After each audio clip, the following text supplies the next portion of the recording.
Siddhu cover పట్టుకొని బయటికి వెళ్తూ ఉండగా కనిష్క సిద్ధుని ఆపేస్తుంది. ఆ కవర్లో ఏముంది అని కనిష్క నిలదీస్తూ ఉండగా తప్పించుకోవడానికి ప్రయత్నం చేస్తాడు సిద్ధు. కానీ కనిష్క వదలకపోవడంతో తన చేతిలో ఉన్న పెన్ డ్రైవ్ని చూపిస్తూ, ఇదిగో చూడు, నా చేతిలో పెన్ డ్రైవ్ ఉంది. నేను గుళ్ళో అమ్మవారి తాళిని తీసి తులసి మెడలో కట్టాను.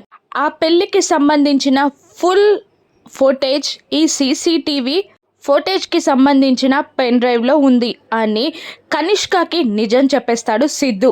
దాంతో కోపంతో ఊగిపోతున్న కనిష్క ఈ విషయాన్ని అందరికీ చెప్పేస్తాను చూడు అని సిద్ధుని బెదిరించి హడావిడిగా సిద్ధు చెప్పే మాటలు కూడా వినకుండా కారులో బయలుదేరుతుంది కనిష్క. సిద్ధు ఆపడానికి చాలా ట్రై చేస్తూ ఫాలో అవుతూ ఉంటాడు, కానీ కనిష్క వినదు.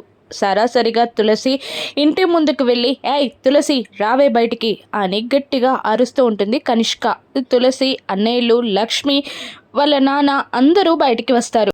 తులసిని చూస్తూ, అమ్మవారి కళ్యాణంలో తాలిపోయిందని నేను మామయ్య ఊరంతా వెతికాం, ఆ తాలి ఎక్కడుందో తెలుసా అని కనిష్క అడుగుతుండగా, ఎక్కడుంది అని లక్ష్మి అంటూ ఉంటుంది. దీని మెడలో ఉంది అని అంటూ తులసి మెడలోని తాళిని బయటపెట్టి అందరికీ చూపిస్తుంది కనిష్క. ఇక దాంతో తులసి, లక్ష్మి, సిద్ధు అందరూ షాక్ అవుతారు. ఇక తులసికి పెళ్ళయిందని తెలిసి తాళి కట్టింది సిద్ధు అని ఒప్పుకుంటాడా? ఇప్పుడు తులసి ఏం చేయనుంది?